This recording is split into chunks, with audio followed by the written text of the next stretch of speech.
It is time for the one and only, the premier, the only official podcast of Pro Rodeo. Your Chute Bosses are ready, so let's give it a go and talk some rodeo.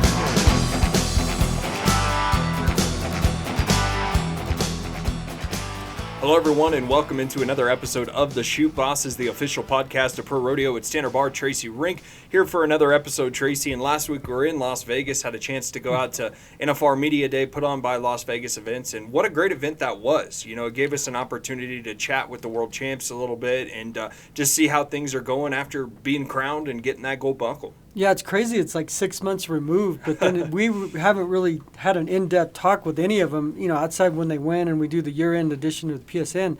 And the coolest part about that is just the extra time you get to spend with them and kind of get to know them as people. I mean, we know them as star athletes and cowboys, but if you don't sit down with someone for maybe a day or half a day, you get to know some of the things they do, or we just get to know insights about them moving forward that help us moving forward and just get to know them better as the person they are. Yeah, and that jumps right into our Pro Rodeo props. And, you know, this is one that I muled over, Tracy. We always have to decide, you know, who we're going to give our props to. I'm going to go to a world champion, 2023 PRCA world champion bareback rider Keenan Hayes, because this is a dude, Tracy, that has proved it every step of the way. You know, when he broke that permit record, people were saying, you know, well, I don't know if he would have made the NFR. Can he repeat it the next year? He comes out the next year, wins a world championship, the first rookie to ever do it in bareback riding. Yeah. What does he do for that as an encore? He's back in the number one spot in the world in the bareback riding. And he's just continued to prove that he belongs and that he's the best in the world every single year. Yeah, he's just got the talent. I mean, some guys want to be the best in the world, but he's just got the talent, the translation, the passion. I mean, you see it when we talk to him, and you know, especially when we were in Vegas talking to him. He's got a wrestler mentality. It's just that. I'm going to win at all costs. I'm going to find a way to win. And he's been outstanding. I mean, it seemed odd to me why he didn't get off his permit. When we talked to him, he kind of understood why a little bit more. But, like, he would have been, like, 10th at the NFR that year.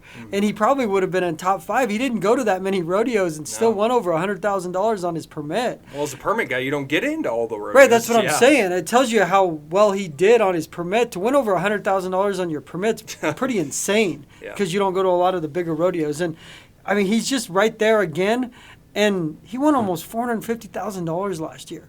And if he keeps doing it and Vegas is paying more, I mean, $500,000 is in the realm for a bareback rider, which is crazy to think. But he's going to be tough to beat. I mean, I know there's so many great bareback riders out there, but he's got that hunger and he's young and he wants to win. And those are the guys that, you know, usually when they get on that heater, they keep winning. Well, I don't know if you remember it, Tracy, when we were sitting down talking to him, you know, he really emphasized, we're like, yeah, you know, you're right back in the mix again. He's like, I don't want to be in the mix. I want to be number one. Yeah. He's like, I hate not being first. He told us that. Yeah. And that's that type of drive that you have to have if you're going to come out and, you know, be a consecutive time world champion, which he's got himself right there. You know, it's kind of a wide open bareback race in the top 15 right now to win a world title. There's so many great bareback riders that'll go to the NFR this year. And obviously Keenan will be one of them, you know, outside of injury, knock on wood. But the one thing that depends in Vegas, and the thing that impressed me most last year about Keenan Hayes is the first part of that Vegas, he didn't have great draws. He didn't have great draws pretty much entire time. Right, but that's what I'm saying. But he kept staying in the mix, and getting not the best ride of the night, but really solid rides. And then Jess Pope stubbed his toe, and he won the average. That's what I'm saying. That tells you how good Keenan Hayes was doing it. I thought he was going to get caught in the bright lights in Vegas. I mean, and a lot of people do. And not only did he not, he proved that he was the best. That's why best ever in bareback riding. That's why I was so impressed with what he did. Yeah, and it's something we'll continue to watch as the rest of the summer rolls on. Speaking of the summer rolling on, Tracy, it's here. You know, we talked about it 2 or 3 weeks ago that, you know, before long we're going to be in Cowboy Christmas. We're going to kick off the summer run with Reno. Well, it's here, man. Next week starts the Reno run. They start on, I think it's the 21st, runs to the 29th. And then we roll right in. You know, we go from there to the Cowboy Christmas. We go to the NFR Open. You know, things don't slow down here for about the next 3 weeks after next week. Right, and you know it goes Cowboy Christmas, NFR Open, and Calgary. Yeah. I mean, and that's where everything starts to shape up. I mean, there's still so much money to be won in late season rodeos. Obviously, Puyallup, Sioux Falls, a lot of money there, and some money. You know, Sioux Falls alone pays $1.2 million, and it's the last weekend of the season. But yeah, I mean, it's like I said, the foot's full throttle on the gas right now. All these guys that took time off in the spring, getting healthy. I mean, they kind of pick and choose where they were going. Now we're in the rig and we're going down the road. Well, Tyler Wagaspack, we talked to him. I'm like, Wag, have you been to more than 10 rodeos? He's like, maybe somewhere close to that. And he's like, but now it's go time. Yeah. It's everybody knows as soon as June rolls around, it's time to get the horses running again, time to get back into the action. And, that's going to kick off what's a crazy busy stretch of rodeo. And speaking of that, during that NFR Open here in Colorado Springs, the ProRodeo Hall of Fame, just after that's going to start kicking things off with a special segment they're going to do down in the ProRodeo 101 gallery. They'll have the 45 years of memories, and that's going to kind of just come right off of the NFR Open and the Hall of Fame induction. So a lot of exciting things happening here in Colorado Springs. Yeah, I mean, it's crazy because there's so much happening during the week of the NFR Open, the Hall of Fame. I mean, there's some. And you're going north of the border. Yeah, and there's some other events. I'm excited for Calgary. I don't even know when the last person from the PRCA in the media department's covered Calgary. It's a great opportunity, and in Calgary, I'm sure it'll be unbelievable. I mean, you and I got the opportunity to cover Houston, and it was amazing. Yeah. And so when those rodeos pay that big, we try to pat them on the back, and it's unfortunate it's ever jammed into that week, but that's just the week that it is. Yeah, Dodd and I are going to be trying to keep our heads above water here. We'll run the show, though. It should be a lot of fun, and can't wait for you to get up there and go and experience that because, everyone's always told us Calgary's one that you got to get to. It's a huge crowd. They draw. I can't even remember. Do you remember how big that arena is? It's like 20,000. I think it's 30,000, and it's all absolutely packed. And it's like next doors where the Flames play, and that's where the concerts. Calgary, you got your skyscrapers. Yeah, it's. It looks sweet. It looks unbelievable, and I've never been there, so I'm excited. Yeah, it should be a lot of fun, and as Tracy mentioned, that's going to lead into the Hall of Fame induction in Colorado Springs, same time as the NFR Open, and just a lot of cool things to get going. And I will jump in here. Yeah. There's some exciting things happening at the Hall of Fame that weekend as well that they're going to unveil probably shortly. That we will more than likely some other events happening. You got a little breaking news you want to throw out to I'm not going to throw the breaking news because I haven't got approval, but there's some other things happening that same weekend of the NFR Open here in Colorado Springs. Well, good deal. Can't wait to see what that shakes out. Another thing that we got getting started here, Tracy, which I'm excited about, this is an opportunity for rodeo fans to get kind of a 30 for 30, a 60 minutes look at the Wrangler National Finals Rodeo. Yes. New series getting ready to kick off. It's going to be called the NFR series by ProRodeo Films. Chris Thulin just jumped on our staff here at the PRCA, and it's going to be sweet, man. Yeah, I mean, we've been waiting for something like this for years. I mean, we've watched other people produce it, and we know how exciting it is. Now it's in-house. It's like having your own engine program for your race car. We have all the tools in place now, and I'm excited. I mean, I know Chris and everybody involved will do an outstanding job, and I think the coolest thing would be to prove to people outside of the PRCA that we have these talented people in our office that can do great production, movie-style production things. We're going to take a quick little break here. When we come back on the Chute Bosses, we'll sit down with Weston Timberman. That'll be your 8-question segment. #1 ranked bareback riding rookie right now in the Resistol race, so we'll sit down with him. And also going to bring in Chris Thulin. We'll ask him a couple of questions, and then, we'll break it down and continue to roll on. We're right back after this on the Chute Bosses. In 1936, a group of cowboys and cowgirls came together for the common good of rodeo. They accomplished a feat that sparked a fire of greatness in countless Western athletes. Today, the Western lifestyle burns on in our contestants' and fans' hearts and souls.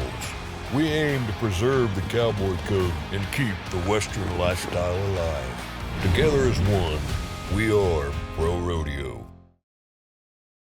We're back here on the Chute Bosses. We mentioned that we're going to sit down with Chris Thulin. Chris is one of those guys that's been around the sport of rodeo, I guess coming up on, 5 years now, Chris? Something like that, yeah. Yeah, and now you've joined the staff here at the PRCA, and you're spearheading what's going to be an awesome thing we're going to have going on here. The NFR series leading up to the Wrangler National Finals Rodeo. Just kind of give people an idea of what you're thinking with that and what they can expect to see come September. Yeah, so it's a documentary series. It'll be a 10-piece series, and it'll be the 10 weeks leading up to the NFR. The first one will air September 27th, and just build some hype around the NFR as we lead up to it. But yeah, it's something that came up with maybe 3 years ago. First time shooting with Randy Cordieri and going through the footage and going, well, we could actually produce something out of this. So over the years we've been building up a team, yeah, it should be exciting. It's going to be action-packed and something that Pro Rodeo's never seen before. And it's kind of like NFL films. That's what I kind of draw it as. You watch NFL films. Obviously, NFL's a different entity entirely, but it gets you going. You notice, they always show the team by team NFL films before the preseason starts, and then everybody's amped up, and because it's so tied in. And this video, I'm assuming, it's going to be more up close and personal, things that we don't normally see. Cowboy Channel does a great job. We're all over the TV now, but I'm sure this is going to be a deeper dive. Yeah, I think it's the missing element, and I think it's what the fans deserve, and hopefully brings in new fans and puts a new light on rodeo. Do you have a date you set that you want to try and get this out? Yeah, so first episode should air September 27th.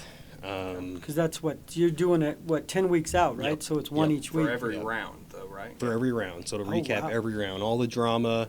I know Tanner's not giving himself any credit here, but him and Dottie and Tracy also will oversee it, but they'll be writing the script. All the action. There's a lot that went down at the NFR this year. And quite a bit of drama. So we'll. Last year was, if there was ever a start to do this, last year was probably an NFR unlike any other. Yeah. Number one, because of the things that happened at near the Thomas and Mack Center, the double rounds that I don't think will ever, I don't ever say ever, but probably likely never happen again, hopefully, especially not for those reasons. Yeah.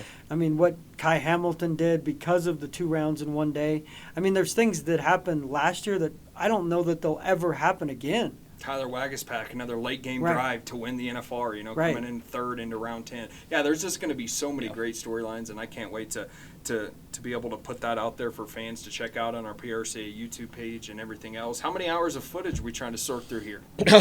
So we had 3 shooters last year, Wyatt Wentz, Jorge, and myself.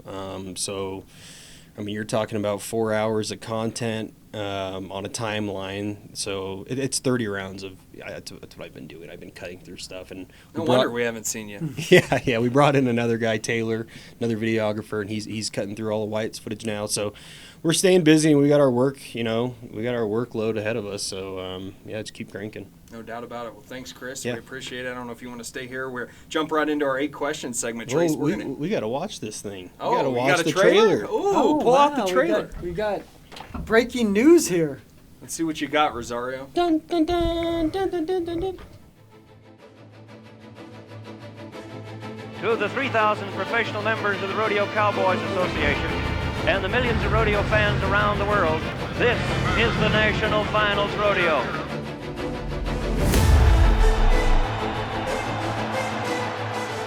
It just feels great to be back in Las Vegas, Nevada, home of the National Finals Rodeo since 1985.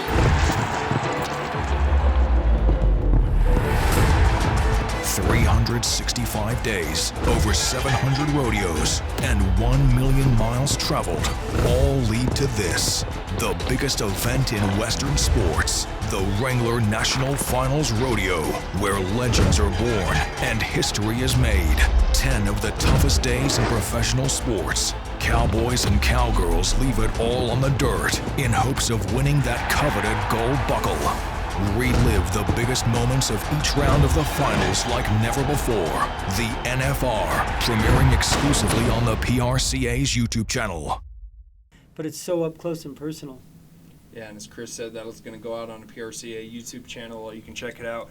We have over 56,000 subscribers on there, so make sure you stay tuned. September 27th. Going to be a great, exciting time. A lot of work to do before then, but it's going to be one of those ones that you remember for sure, and a lot of high quality stuff. Yeah, absolutely. I'm excited. And did I miss the straw hat memo? Or it's 30 degrees outside, guys. 30 degrees, about 93. It's snowing outside, right? That's why you have the black hat on? Yeah, I'm out of here. There you go. Thulin's got to go to the lunch break. Got some kids to feed. But, Tracy, that's going to lead us into our 8-question segment. And we're going to sit down right now with Resistol Rookie bareback rider Weston Timberman. He's a guy that kind of jumped on our radar early this season because he started having a lot of success, alongside guys like Wasey Shawa as well. Yeah, he won the Montana circuit. Mm-hmm. The circuit finals rodeo up there, so he'll be at the NFR Open. He's got, obviously, relatives that have done great in the PRCA. and he's up at the college finals, trying to win some college glory this week up in Casper, Wyoming. And he's definitely a guy you want to keep checked out for and make sure you understand where he's at, because he's going to be around for a while. Yeah, and he's also in the hunt for a NFR qualification, 17th in the world. So we're going to sit down and talk with Weston Timberman with your 8-question segment. What's your favorite movie? My favorite movie is Dances with Wolves. And favorite restaurant? My favorite restaurant is Sanford's in Casper. And do you have a favorite bronc in the PRCA you've ridden? My favorite bronc in the PRCA that I have ridden is probably either Twin Cherries of Calgary's or Cafe Risque of Wolves. If you could name a bronc, what would you name it and why? I would name it like something really cool, like Weston's Baby or something. That's my name. It's my baby. I don't know. What's your favorite hobby outside of rodeo? My favorite hobby outside of rodeo is probably going and hiking up in the mountains and doing cool stuff like that. If you could describe bareback riding in one word, what would it be? Exuberating. What's your favorite ice cream? My favorite ice cream? I don't even eat ice cream because that's not part of my diet plan. Not even Bluebell? Yeah, I might eat ice cream. I don't know. Cookie dough, maybe? Who would you want to be a tag team partner between Chuck Norris or Bruce Lee? Tag team partner? Yeah. Out of anybody or? Out of Chuck Norris or Bruce Lee? Oh, out of Chuck Norris. Wait, who am I fighting? You tell me.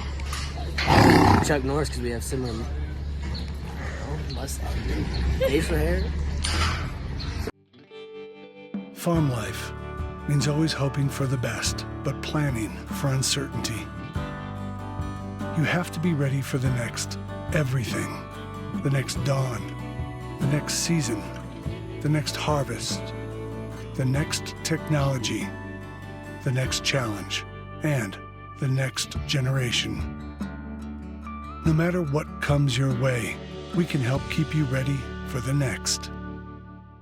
Hello, everyone, and welcome back into the Chute Bosses podcast, segment number 3 of the show, Tracy. And we mentioned off the top, we're going to sit down with 8-time PRCA world champion Stetson Wright. We had a chance to catch up with him in Las Vegas. He shared a little news on when he might return, whether it ends up being this upcoming weekend, whether it ends up being later on in June. But can't wait to sit down and, let people listen to what Stetson had to say, because he had some really insightful stuff to talk about. Yeah, I mean, the one takeaway I had is that how much he respects his father, and, his father being Cody Wright, the Hall of Famer, that he keeps him on the path to greatness and keeps him humble. We need you to sit in front of that mic, bud. What? I'm so far back. Yeah, you started twisting I thought we were doing lounge, like this was like a lounge thing. We're not doing the lounge show? Got to get the mic a little closer to you there, Tracy. Hey, there we go. And Tracy, you mentioned, our 8-question segment. We weren't able to make it up to the college finals, but we had Jade Williams. She'd helped out at Rodeo Houston. She was one of the interns there. She's doing stuff at the College National Finals Rodeo with Susan Canode, and she offered to help out. And there's so many great college guys up there that we thought, well, grab a few guys while you're up there. She's going to be there for the whole week that ends the 15th. Yeah, a lot of stories that get on, don't get told from that college rank, so we appreciate Jade and all she's done for us. Now, Tracy's got his mics fixed. Let's roll on to the Chute Bosses here. We go into our ProRodeo Hall of Fame spotlight, Tracy, and this is one of the great funny men of Pro Rodeo, 2007 Hall of Fame inductee Quail Dobbs. He began his career riding bareback horses and bulls, but he found his true calling. We go back to 1962. He's at a rodeo in Minnesota, and a stock contractor said, hey, we're short on a barrelman. Quail climbed up in the barrel, and, the rest is really history for Quail Dobbs. Yeah, he was legendary. He's one of the best ever. I remember when he passed away, it's a weird story. We were looking for art. We couldn't find photos of him, and the guy that was our photo director at the time had a big picture of Quail Dobbs in his office. And we looked through everywhere looking for photos, and he had a big 8x10 behind him. And so we ended up using it, reducing it. So Quail Dobbs was legendary. I mean, he's so funny. I mean, it's just what he did. He's revolutionary. I mean, there's been so many great barrelmen in the PRCA, but he's one of the gold standards. Yeah, he kind of set the pace. The Clown of the Year in 1978, also in 1988. Coors Man in the Can 4 different times during his career, and just a legendary dude, and then in 2014 he was recognized as the Danita Barnes Lifetime Achievement Award winner. So definitely a deserving Hall of Fame spotlight there. Yeah, I mean, like I said, he was a pioneer. He blazed the trail for many of these guys. I mean, 1962. I mean, we're talking over almost 70 years ago. And for him to do what he did, and people could follow in his footsteps and learn from his act. And a lot of people probably use a lot of the things he was doing way back in the 60s. Yeah, and I guarantee if you ask someone like John Harris and JJ, Rumford, they would say that Quail Dobbs was somebody that they drew, some inspiration from or different things during his career. So no doubt about that, and deserving Hall of Fame spotlight. Our historic NFR moment of the week, Tracy. Usually we drop these back. We can go all the way back to the first NFR. We can go all the way up to 2000. I think we did 22 last week when Jess Pope won his world title. Let's go back to a moment, round 5 of the 2016 NFR, and the one and only Junior Nogueira. He made history, ProRodeo history, became the first Brazilian to win a world championship and a gold buckle, and he captured that all-around title. Were you working here, Tracy, yes. then? Yeah, of course Take I me through was. what that was like. Well, the thing that was crazy, there was a lot of things going on at the PRCA at the time, some people that weren't competing, but he took full advantage of it. And we'd never seen – the Brazilians had always been known as bull riders. Obviously, they initially got started in the PRCA before the PBR blew up. You can look at all the world champions in the PBR that are Brazilian, but none had really done other events. And when Junior came on, I mean, there was always talk of how good Junior was. He got his tutelage under Jake Barnes, legendary Jake Barnes. That's who he was roping with his rookie year. He didn't even make the NFR his rookie year because he blew out his knee. I mean, he finished like 33rd in the world, and I don't even believe he got Rookie of the Year, if I'm thinking right. So then he comes back, and this was like 13 or 14, it was his rookie year. By 16, he'd figured it out. The thing with him is he had to do enough in another event to make sure he could win the all-around. Yeah.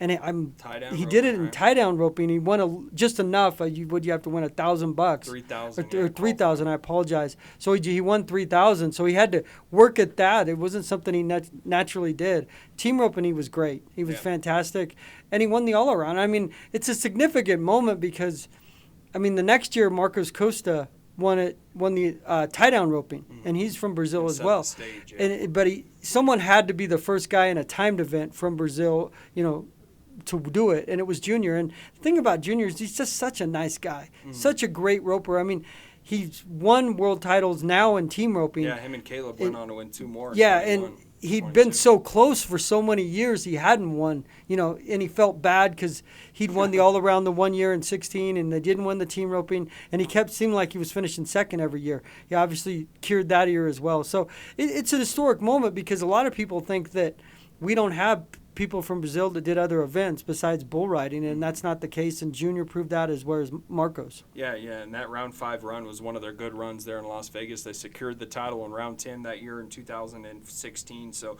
definitely an historic NFR moment for sure. Andrew, you got something? Yeah, so I just kind of wanted to throw it back to you guys and ask, with the NBA and the NFL doing a lot more international play and getting more involved in international audiences, what do y'all see the potential of Pro Rodeo doing that and going to places like Australia, Mexico, and Brazil? I know we're already in Canada, but kind of expanding on that, and what do y'all think the potential could be for that for Pro Rodeo? Well, I think it's obviously been something that's already been, the groundwork's been set. Yeah. There was certain times back in the day where we had PRCA circuits, the national circuits in Mexico. And Brazil's one of those those countries that there is such a huge fan base, Tracy, just based on the fact that we might just have, I guess, if I had to count, maybe 5 to 10 Brazilian athletes going down the road right now, but their fan base is rampant. They really do love the sport of rodeo. Yeah, I mean, there's no question they do. Part of the issue about bringing them in officially is the sanctioning of it, the sanctioning of rodeos in Brazil. Yeah. I mean, do you do a PRCA Brazil and you let them compete for their own championships, obviously Canadian Finals championships, stuff like that? I think it would be great because it's a great crossover, and it's great if, to me, I think the greatest pull would be like guys like Junior and Marcos. They prove that, wow, you can do this in the PRCA, and instead of going to the PBR, they come to the PRCA. And then they have guys like Junior and Marcos that can tutor them and tell them how to learn the ropes like they were given that opportunity.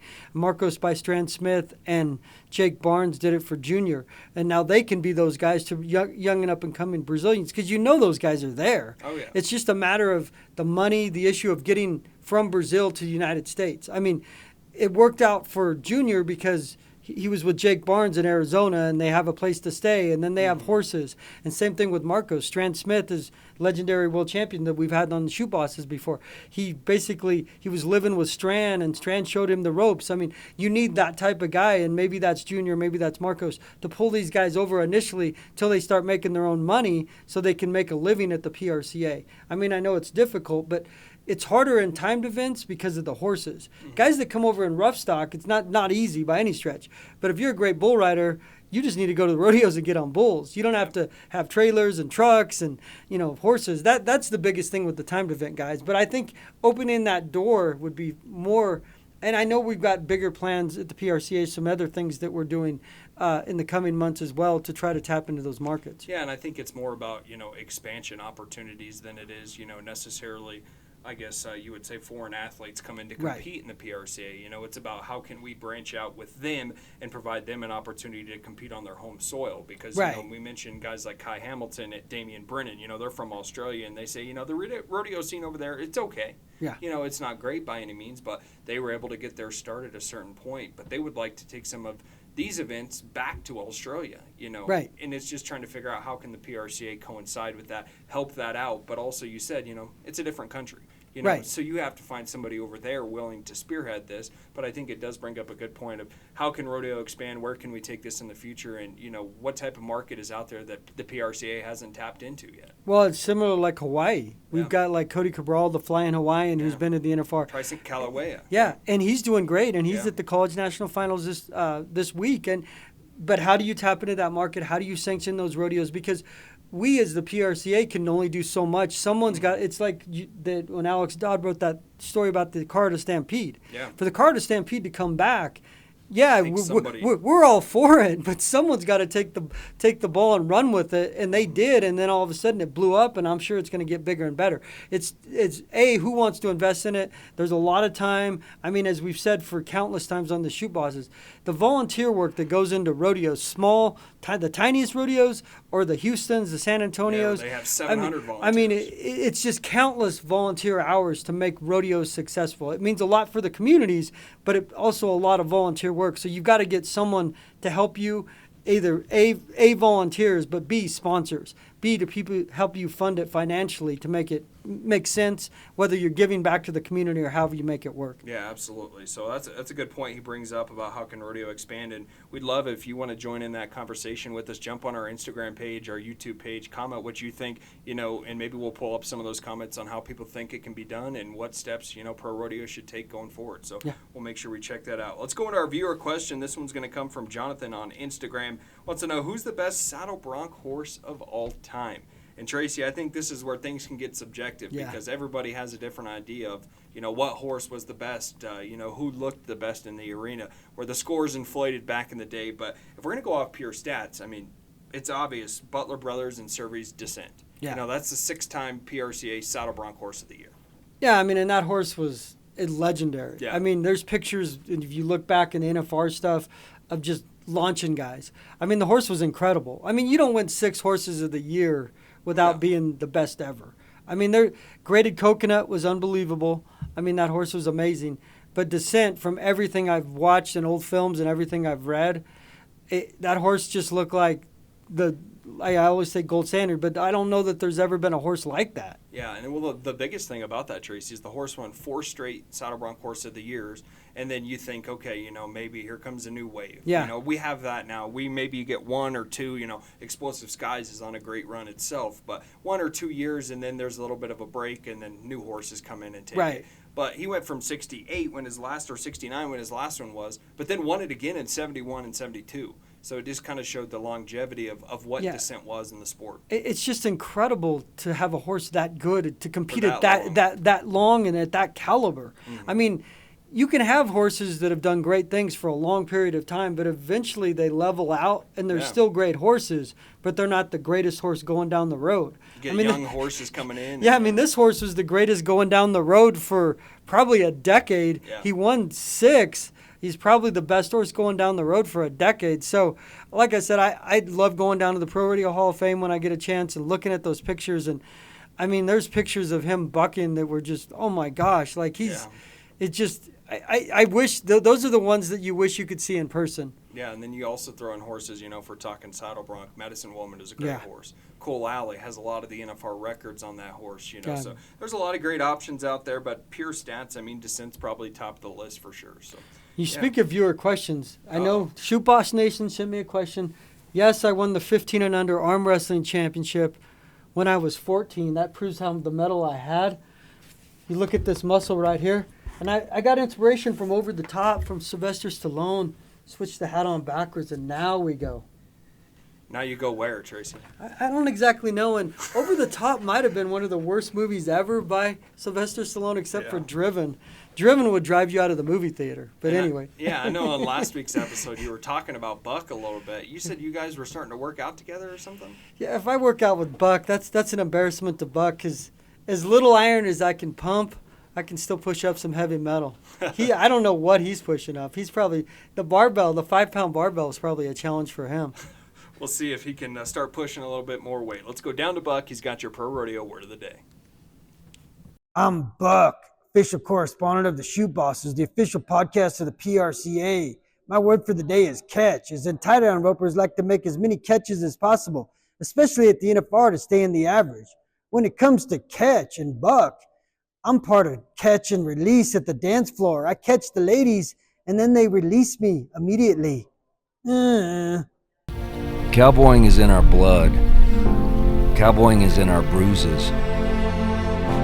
It's in our rain-soaked jackets. In our calloused hands, tested by barbed wire and rope. Our mud-stained boots to the crown of our Resistol hat. You live out west for even the shortest time, and there's one thing you learn. You can't pretend out here. Resistol. We live it every day. Hello, everyone, and welcome back into the Chute Bosses podcast, the official podcast of Pro Rodeo. We've already had this young man on the show once, but he's back here with us again in Las Vegas for the World Champion meet today, Stetson Wright. Stetson, we appreciate you jumping on the show here with us, man, and been a while since we talked about you. You've had a lot happen since we saw you in Vegas last time. Yeah, I've been gone to the world for a little while. Yeah, that kind of brings it up. You know, obviously everyone out there knew that after round 2 of the Wrangler National Finals Rodeo a year ago, you had to ultimately bow out. You know, an injury forced you to the sidelines. Take us through, you know, what you went through after that point to get back to where you are now, and, you know, maybe eyeing a return to the rodeo arena. Yeah, I mean, I would say I had to sit out because I was just going to hurt myself more, keep getting on. So after the finals, I went right into surgery. Like, the NFR get over like 17th. Yeah, 17th. Had surgery on the 20th. So I rolled right into surgery, and the first 6 weeks I did nothing but lay in bed. I was bedridden, and as soon as they cleared me to get out of bed, I was, on my feet partly. I was on crutches, but they'd let me put a little bit of weight. And then when I hit like the 12-week mark, they let me get out of the crutches completely, and then I started doing rehab training to, I guess, find a way back to the top. And but everything's been pretty smooth sailing. Now I'm at the point of breaking scar tissue down and getting my full range of motion back, and I guess getting back in the saddle. I've been on a bull and a horse, and everything's looking up at this point. And I mean, we're set to return here in maybe like a week or two. So, I mean, on paper, everything's looking really good, and hopefully we will be back here in December, but everything's been pretty good. Yeah, that's awesome, man. Is it like riding a bike when you haven't done it for so long? I mean, you're obviously the best in the world at it, bull riding and, you know, saddle bronc, but is it like riding a bike, or does it seem weird when you have to sit out? Because you really haven't been affected outside of breaking your jaw in Dodge City that one year, like you had, where you were missing action. Yeah, so since me and my dad have had this conversation since I've started, the most I've sat out is 4 months maybe. I had ACL surgery one time, but it wasn't nothing too bad. And when I got on that bull and horse, like I was fatigued getting off, and like you guys have seen, I can get on 4, 5, 6 in a day and be completely fine. And I got off the bull, and I mean, I was fatigued. Like I've lost all the, I'd call them rodeo muscles.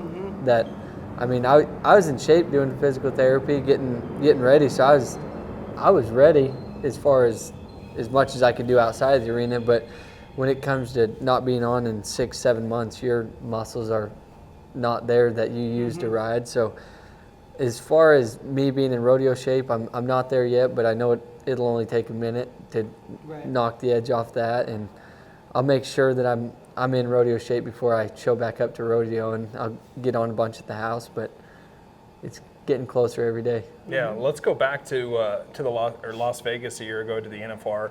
How tough was that for you, Stetson? You're the ultimate competitor. Yeah. To say, you know, I got to call it. I mean, I've had this conversation with my mom and dad a bunch. I got that nickname Superman, and I mean, everybody knows that you're not invincible, but I mean, after 5 years of running away with everything, like I'm not gonna lie, I started to believe that I might have had a little bit of Superman in me, and that was a tough pill for me to swallow, to know that I'm just like everybody else. I can get hurt, and I mean, it's good to have the mindset that you can't, because it does make you pretty tough to beat when you feel like you got the upper hand.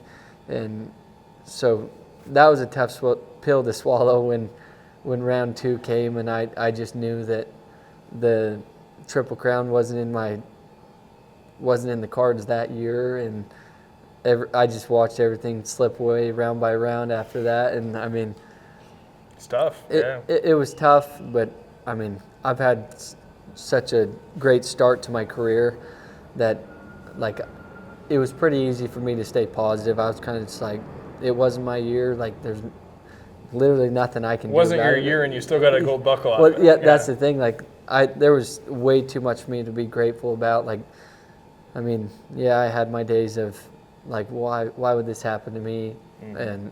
But it was all pretty short-lived. And as soon as I went into surgery, like when I came out, all I could think about was Triple Crown 24. Like, that's a new deal. I acted like 23 didn't happen. Like, I've tried to forget about it. And I mean, there's nothing, I can't change time. And if I could, I wouldn't have went to the circuit finals.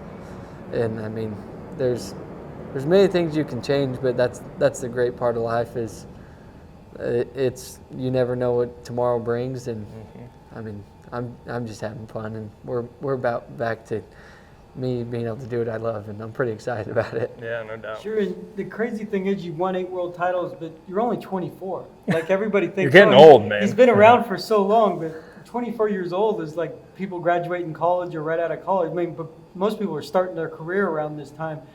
Does it seem crazy to you that you're still so young? And I mean, I know those goals you and I have talked, Tanner's talked, that you want to be the greatest ever, and Trevor's got those records, like Wayne Gretzky records, way up there. But do you feel like, hey, I'm still only 24 here?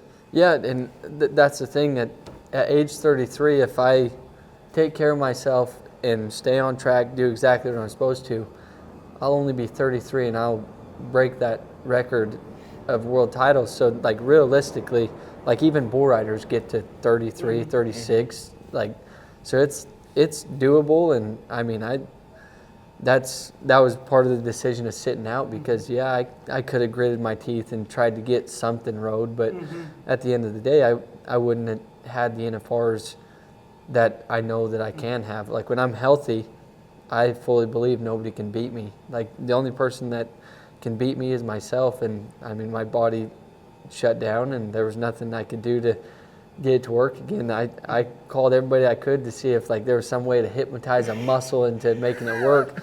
But when it's not there, there's no. Right. I mean, that's intense. You really did that? Yeah, I tried everything. Trust me, I wasn't going down without a fight. I know it was only 2 rounds, but there was nothing more that I could do. And I looked at the future, and my future didn't end in 23.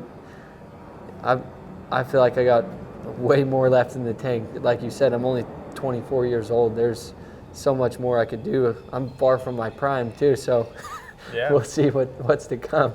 Yeah, you kind of mentioned that just a little bit. So we talk about the past, what happened in Vegas last year. Let's talk about right now. You know, how are you going to attack this season? Obviously, you know, coming off an injury, a long layoff, you know, you're behind the 8 ball a little bit. You know that. You know, looking at the world standings, I think in the all-around you're still maybe top 30, but you're out of the top 50 in saddle bronc and bull riding. You know, how do you attack 2024? Well, the way I look at it, the last month of the season, I won 120,000. I think you told me. Bull riding. Yeah. And that was just, and I wasn't even going hard. That was just between like 3 rodeos. Yeah, like, 3 or 4 rodeos. And like, I was just confident in myself, and I'm still confident. Like when I got my first bull the other day, it wasn't the rankest bull, but it wasn't the easiest bull, and I rode it like I hadn't stopped. So I had like, that's just more confidence. And it kind of brings back that Superman mentality of like, maybe I still am that guy that has the upper hand on everybody. Yeah. So like, for me, there's so much like the rodeo hasn't even started. My dad's first world title in 2008, he didn't start rodeo until Reno, but didn't start winning money till Calgary. Wow. And he won his first world title that year. So like, I've already seen this firsthand, yeah. this being done before, and there's more money now than there was then. So I mean, realistically, and like the way my mind works, the Triple Crown is still a very doable thing. And to be honest, I should be healthier going into this year than I ever have. But like, nothing's hurt me this year. I haven't had injuries at all, so I feel like I got an upper hand on everybody. Everybody's sore right now, and going into Reno, and I'm just getting started. So get out there and give them all you got. Huh? Yeah. How many rodeos do you think you're going to try and hit? Well, as many as it takes. That's what I asked my dad. I'm like, how are we going to enter? He goes, just like we have every year. Yeah. So I'm like, all right, well, let's do it then. We'll just chip away at him. Like, if he ain't worried, I ain't gonna worry. Yeah, that's very true. Yeah. So what's it like when you have, I mean, you won the Saddle Bronc World Championship, and then you win bulls. What's it like, that feeling? And even last year in Pendleton, when I was there in person, and you write this movie script, you had to have certain things happen. Last ride of the night, you win. What's that feeling like? I mean, a lot of people never experience that in their life, and then it's like winning the Super Bowl. It's like what's that feeling like for you? Is it almost like bungee jumping so euphoric, or do you get used to it because you're just Stetson Wright? I do not get used to it. Like we talked earlier, and I was like, Kai, he's like has the same mindset as me, but like he doesn't get nervous to where it doesn't matter which round, if I have the gold buckle sealed up, none of that. Like, I'm on the verge of puking. It doesn't matter if it's a $500 added rodeo or $5 million added rodeo. Like, my feeling never goes away. And like, to me, it makes me feel good that I still love, like, the little ones, the big ones, the medium size, like everything to me, it never gets old. If anything, it gets better. Like every win, I'm like, this is awesome. This is getting better. I can still do it. I'm winning more than ever. And I mean, I'm so glad it doesn't get old to me. I do wish that I could handle my nerves a little better, because like I said, almost puking or puking. Don't talk to Stetson before a rodeo is what he's saying. And well, that's why you'll see me on the back of the chutes joking around so much, is I got to knock my mind somewhere else, because if I'm just thinking about riding, I'm going to puke. Yeah, that's crazy. And it's one of those things, Stetson, where you in your career, you know, we mentioned all these world titles you've won and everything like that, but it truly seems like the sport of rodeo is so ingrained in you. You know, a lot of people get caught up in the hoopla, you know, being an 8-time world champion, having all this fame, all this glory. It seems like you just truly love the sport of rodeo. Yeah. And, you know, you could have made a jump to the PBR at some point as well, but you chose to stay here and do both. You know, just take me through that love of rodeo, man. Yeah, I loved rodeo. Like I loved rodeo, and when I got hurt and it got taken away from me, it wasn't because like I was, like, it would have been different if I was just kind of like, nah, whatever, rodeo. I'll take 6 months off. But like when I got hurt and had to sit out, like I'd been riding broncs and bulls better than I ever have, and I was loving it more than I ever have. And so like this sitting out, everybody asked me if it's making me hungry. I'm like, I was starving before it happened. Like I'm like gonna die if I don't get back to riding soon.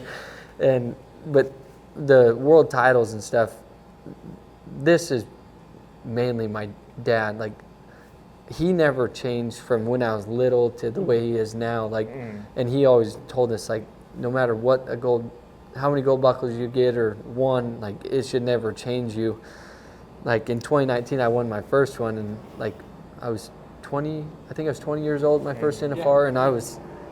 I mean that one got to my head a little bit, and I was just like, now I'm gonna make every NFR. Well, I got humbled really quick when I almost didn't make the finals in 20 because I came in like 13th and 15th in bulls and broncs. So I mean I ate some humble pie then, like realizing it doesn't matter what you did yesterday. It's gone. Like it's a new day. Like I'm always putting myself back to level one. Like you're with everybody else. New start to the season. Every day's new. And my dad's always said you're only as good as your last ride. So that's kind of like I spiked with some confidence and, well, I'd say cockiness after my first world title, and then since then I'm like, time keep your nose to the grindstone, we got to go. So I got you, man. There's all these people out there that they probably admit they'd pay to watch you, like they love watching you at Saddle Bronc and Bulls. Is there someone out there that you'd pay to watch that you just enjoy watching? I mean, PRCA. I mean, well, like any sport, realistically, Is there people like Tom Brady, or people talk about people, I'll pay to watch him? Is there someone out there that you just enjoy watching It would be awesome to watch Tom Brady in person. I mean, everybody's grown up watching him, but in the bronc riding, for sure, my dad, I would give anything to be able to ride against him. But like I was telling someone yesterday, is like Ryder to me is my dad. Like same personality, they ride similar, like they're fundamentally correct. Like but this might be biased, but I don't really care. I'm going to say it. Like if you look at a rule book, most of the time nobody should ever beat Ryder.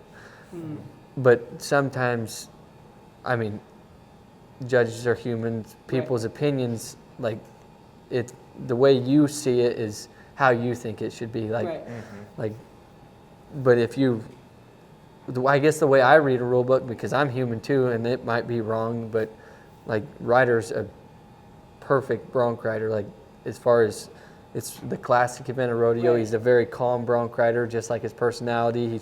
When he sets his feet, he means it, and like there's no air in his riding. But also, it's back to judging. It's an opinion. It shouldn't be, but it is. And when somebody watches a guy make a 24-point bronc look like a 20-pointer, it drops the score. Right. But if you really pay attention to what a bronc ride is, like he is, if not the best that's ever done it. I know he's only got 2 world, and that's just right now. He's only got 2, and he's still young. He's 25. Right. So, yeah. And you took one away from him in round 10, but it had to have like 5 things happen. I didn't won even. Your title. Yeah, that was chips falling in the right place that night for me, because going into it, you listened to the Cowboy Channel, Butch Knowles and Jeff Metters. They said there was no chance that I had to win it. And I figured there was no chance because I'd bucked off 2 horses, so I was just like, and then I remember chatting with you. You're like, "I won the world title." Yeah, that's crazy. And that's you mentioned your dad. It seems like he's just had such a big impact on you, man, and your brothers. It's just talk about that relationship a little bit and how it's kind of grown throughout. As you guys get older, because now you have a family, you have kids. Yeah, well, my dad, he's the one that holds the whole crew together, like. If there's just, because he's pretty much gone through it all. Like when people say that Stetson and his brothers or whatever only win because of their dad, like they try, like when they say it, they try to offend me and us, but I'm like, cool. Like, my dad's a badass. I don't know what to tell you. But so like anything I've gone through, he's been there. Yeah. Realistically, he's gone through it too. Like this hamstring's like the only thing that he's told me like I don't really know what it feels like to do this, but he's so smart on, like when he got hurt, he'd just disappear. Nobody'd see him. He'd get healthy, come back and win. Like, and so that's kind of what he's like talked to me about. Like, don't lie to yourself. Like, you know how you feel. If you're not ready, don't come back. And he says even if you have to take off this whole year, like. He's like, it's completely fine. And I mean, it seems like every year I hate the injuries, but every year, every injury, as I go down my career, I get even closer with my dad. Like, I can relate to him even more on everything. And pretty much like I said, when I won my first world title, I thought I had the world figured out, and he was. I hate to say it now, but like, I figured I didn't need anybody. I'm like, nobody. I got this, yeah. Yeah, like I can win without anybody, but back to the humbling thing, I'd get humbled, and now when he speaks, I don't even say anything. I just I just listen. I know that he's been there, done that, bought a T-shirt, and I should just shut my mouth. And like he's always said, you learn a lot more by listening than you do by talking. And the older I get, the more I realize that is the truest thing I've ever heard. Yeah. Right. And the thing is people bring up your family that you're only because of this or that, but you still have to do it. I mean, there's Michael Jordan's son didn't play in the NBA. I mean, there's people that have been called, greatness, but that doesn't necessarily make them great. Did it inspire you with your family legacy to be part of that? I mean, obviously you've been good at what you've done from the get-go, but I mean, there's still, you have to put in the work. There's things you have to do to be Stetson Wright and to be a world champion. Yeah, and that was, when I first read them comments, when I was first in PRCA, it bugged me because I'm like, they're trying to take away everything. But then the more I thought of it, I was kind of like, well, it's a compliment. And like, when people see us, they just think like we started out just that good.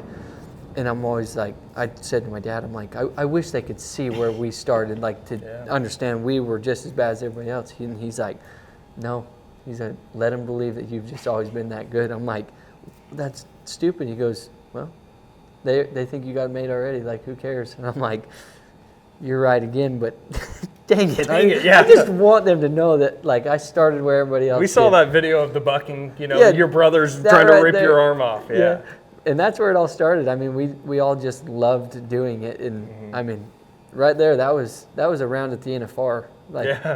And I won it on blackberry blue chip or whatever the heck they called it. I mean, we had the craziest names. I was anywhere from Ty Murray to, I mean, even JB Mooney was at the NFR when we were having them NFRs, but Wesley Silcox. I mean, we were everybody. And just kids, just enjoying the moment, being there, So, but Stetson, man, we can't thank you enough. We know that obviously this has been a challenge. It's something you never really faced, having the first 6 months on. But to come on here and chat with us and talk a little bit about your injury, we can't thank you enough, man. Thank you, guys. Appreciate it, Stetson. Yep, that's going to do it for another episode of the Chute Bosses. Stetson Wright, keep your eye on the calendar. Could be coming to a rodeo near you. That's going to do it for another episode. Until our next one, keep on rodeo.